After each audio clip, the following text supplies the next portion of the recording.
Tal como não pode haver dores não sentidas, proposição 1, também não pode haver estados sentidos como dores que não sejam dor. Proposição 2, não pode haver sentidos de dor que não sejam dores, se um estado vai ser de uma dor necessariamente.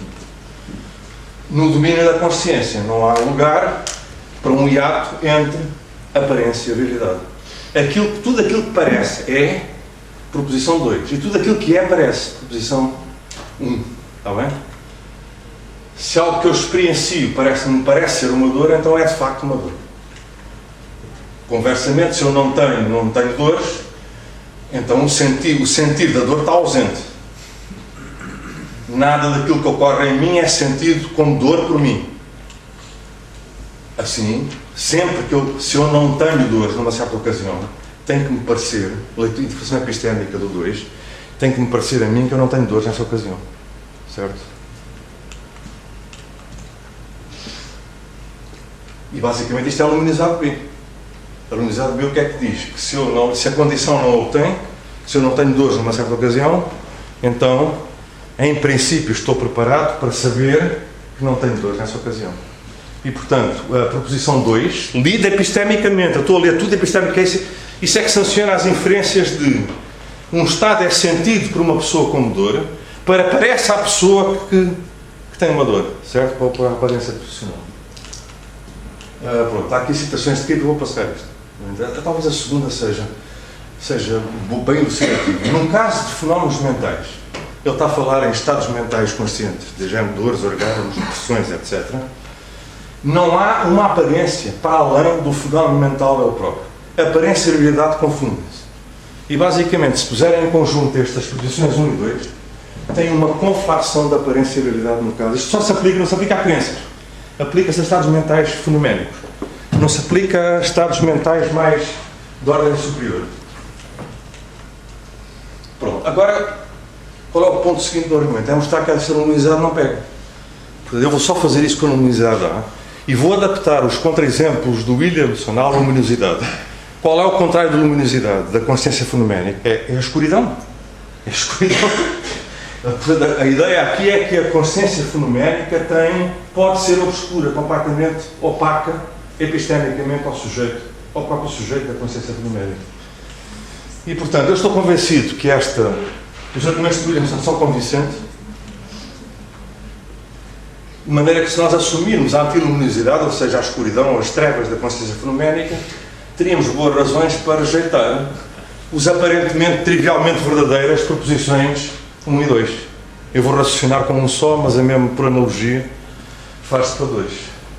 Mas não vou entrar nos detalhes, mas vou-vos dar um caso simples, vou adaptar um caso simples que ele apresenta contra a luminosidade da dor.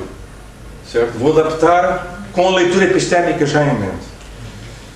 Portanto, o alvo é só a luminosidade A, mas considerações a um raciocínio análogo podia ser feito correr para minar, para como é que se diz? Para rebater a luminosidade B.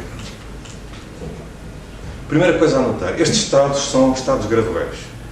Portanto, aquilo que é uma dor e outros estados mentais conscientes, como por exemplo depressões, mesmo orgasmos, etc., muitas vezes diminuem gradualmente de intensidade. De tal maneira que um estado que começa por ser uma dor neuropática, uma dor na pele, uma queimadura, resultante de uma queimadura, por exemplo, pode decrescer de intensidade, desaparecer e dar lugar a um estado que já não é um estado de dor, mas um estado de uma forte irritação da pele, por exemplo. Um estado de erupção epidérmica, uma coisa qualquer. Certo? Então isto é a primeira, isto é só para pôr o caso de P. Agora nós vamos considerar o eufórico. A pessoa, há bocado estavam a falar de eufórico, isto é um eufórico. É uma pessoa com muito pouca autopiedade acerca dela em relação a ela própria. Portanto, uma pessoa que pode perfeitamente confundir aquilo que é, numa certa ocasião, de facto uma dor, por uma irritação de pele. Certo? Portanto, a pessoa tem de facto uma dor. Agora não me perguntem como, eu daqui a bocado já vou dizer. Portanto, a ideia aqui é que há mais coisas em relação a dores do que a fenomenologia. Basicamente esta é a ideia. A pessoa tem de facto uma dor, mas confunde. Porque é eufórica, porque é demasiado otimista em relação aos seus próprios estados internos. Já eu nunca tenho dores, isto não é nada, e não sei o quê. E portanto confunde aquilo que é uma dor com uma... Portanto, categorizam uma dor com uma irritação. Fazem dor, eu estou a supor que dores e irritações não têm a mesma fonologia. Portanto, a dor na pele que ela tem na ocasião é suave. É uma dor cuja fonologia é dificilmente distinguível da fonologia de uma irritação de pele agressiva. Certo? E, portanto, a conclusão que nós tiramos desse caso é que a pessoa tem de facto dores na ocasião. Mas ela não está na ocasião em posição de saber que tem uma dor. Porquê? Porque parece que não tem uma dor. Porque lhe parece na ocasião que não tem uma dor.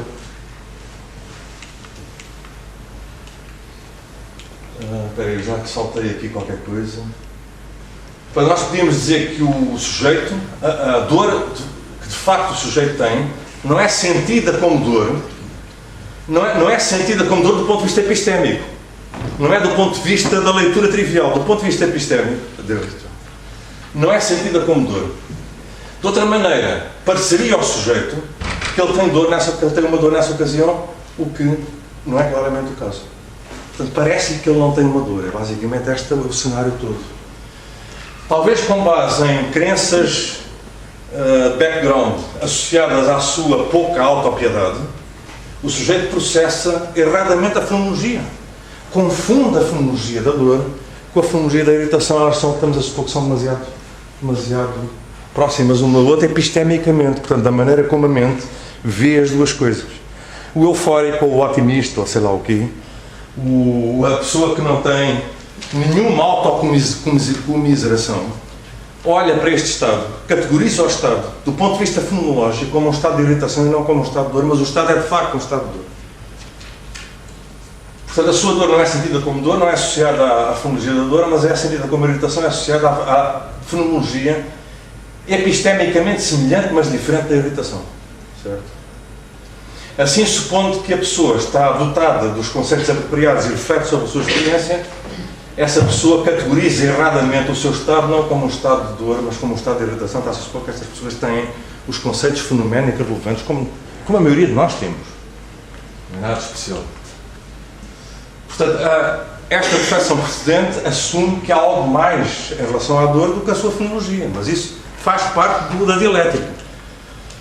Porque a experiência total de dor tem outros componentes para além do fonológico, tem componentes sensoriomotores, tem componentes afetivos e componentes cognitivos. E, portanto, nós estamos a supor que está lá a dor, porque estes componentes estão alguns, pelo menos, presentes.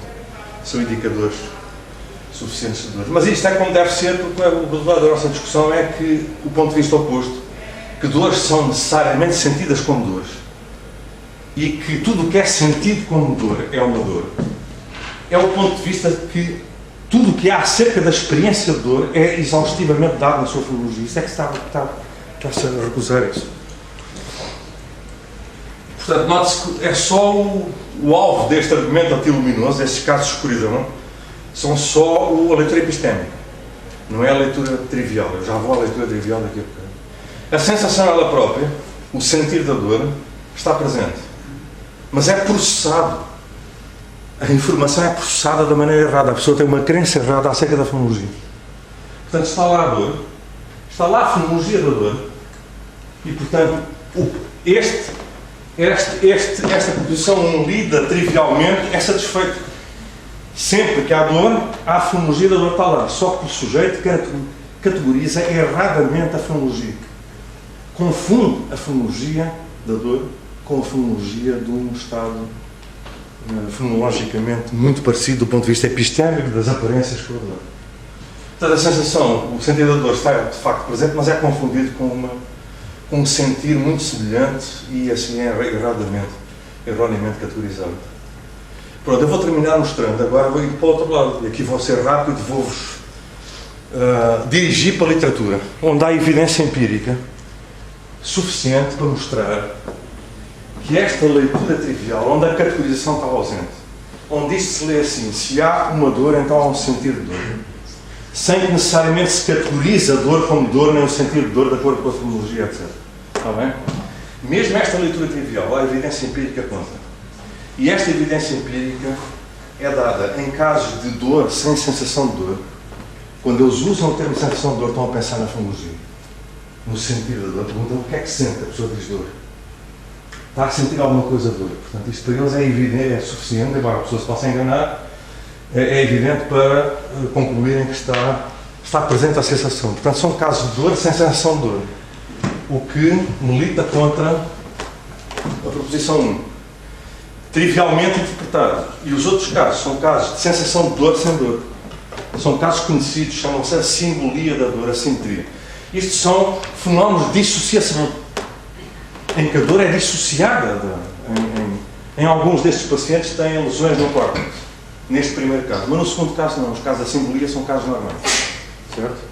Onde a pessoa sente dor, a sensação de dor está presente, mas ri-se, fica animado e, portanto, todos os outros aspectos componentes de foco mental, preocupação, etc., estão completamente ausentes.